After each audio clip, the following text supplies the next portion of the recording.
শরীয়তপুরের নড়িয়া ও জাজিরা উপজেলার পদ্মার ডানতীর আর বামতীর। ডানতীর রক্ষাবাদকে ঝুঁকিমুক্ত করতে বামতীর থেকে নেওয়া হয়েছে বালু অপসারণের উদ্যোগ। ড্রেজ করা ম্যাটেরিয়াল মজুদ বালুর ৮০ কোটি ঘনফুটের মধ্যে ১০ কোটি ঘনফুট বালু অপসারণের উদ্যোগ নেওয়া হয়েছে। গেল সরকারের আমলে এই নিয়ে টেন্ডার দেয়া হয়।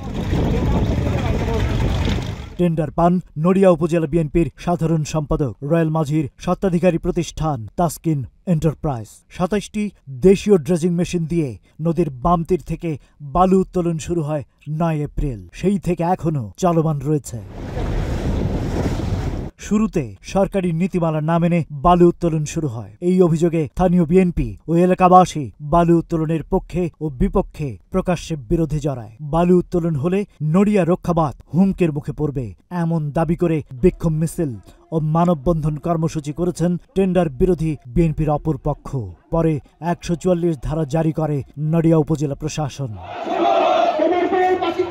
যদি পদ্মার ডানতীরের ড্রেজিং হয় তাহলে ১,৪১৭ কোটি ১৯ লক্ষ টাকা ব্যয়ে নির্মিত ডানতীরের ৯.৩৫০ কিলোমিটার বাঁধ ভাঙ্গনের ঝুঁকিতে পড়বে।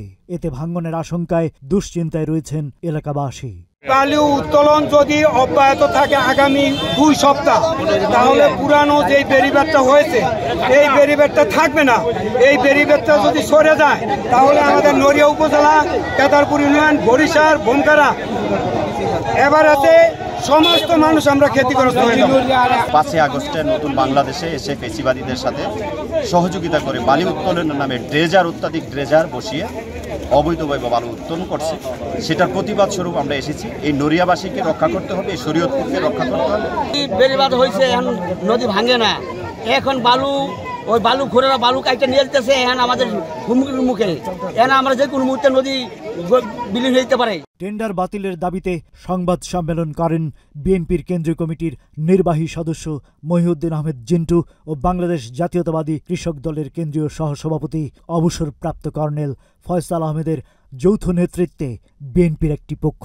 ঘোষণায় তারেক রহমান, আমাদের ভারপ্রাপ্ত চেয়ারম্যান, উনি ঘোষণা দিয়েছেন যে অপরাধী বা আমাদের বিএনপি কেউ যদি অপরাধ করে, অবৈধ কাজ করে, সেটা যেই শ্রেণীতে হোক, যে প্রকারে হোক, তার বিরুদ্ধে আইনানুগ ব্যবস্থা গ্রহণ করা হবে।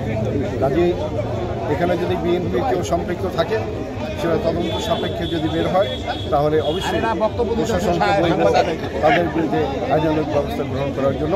এবং এ ব্যাপারে আমার দল খুবই শক্ত এবং খুবই প্রতিজ্ঞাবদ্ধ। তবে বৈধভাবেই সরকারকে রাজস্ব পরিশোধ করে বালু উত্তোলন করা হচ্ছে এমন দাবি করেছেন নড়িয়া উপজেলা বিএনপির সাধারণ সম্পাদক তাসকিন এন্টারপ্রাইজের স্বত্বাধিকারী ফরিদ আহমেদ রয়েল মাঝি ও তার পক্ষের বিএনপি সমর্থকরা। মধ্যখানে যে বালির স্তূপটি আছে সেটাকে অপসারণের জন্য একটি টেন্ডার করেছেন এবং সেই টেন্ডারে যথা নিয়ম পালন করে আমরা সেখানে অংশগ্রহণ করেছি এবং সেখানে অন্যান্য স্টেক হোল্ডাররাও ছিলেন এবং সেখানে সর্বোচ্চ দরদাতা হিসেবে আমি সেই কাজটি পাই না। নিয়মতান্ত্রিকভাবে মজুত করা বালু উত্তোলন করা হচ্ছে।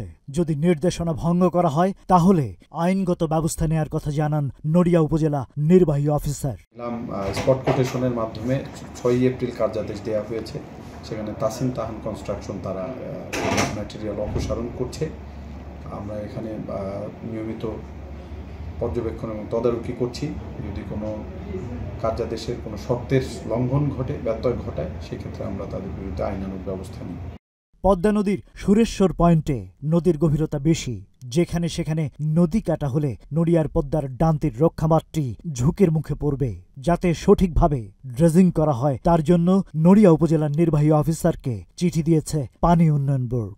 ইউনো মহোদয়কে আমরা গত বছরেও চিঠি প্রদান করেছিলাম যে এখান থেকে যত্রতত্র যদি বালু উত্তোলন করা হয় তাহলে সেটা আমাদের নড়িয়া জাজিরা যে বাঁধ আছে বা নদী সংরক্ষণ যে প্রকল্প আছে সেই প্রকল্পের ক্ষতি হতে পারে।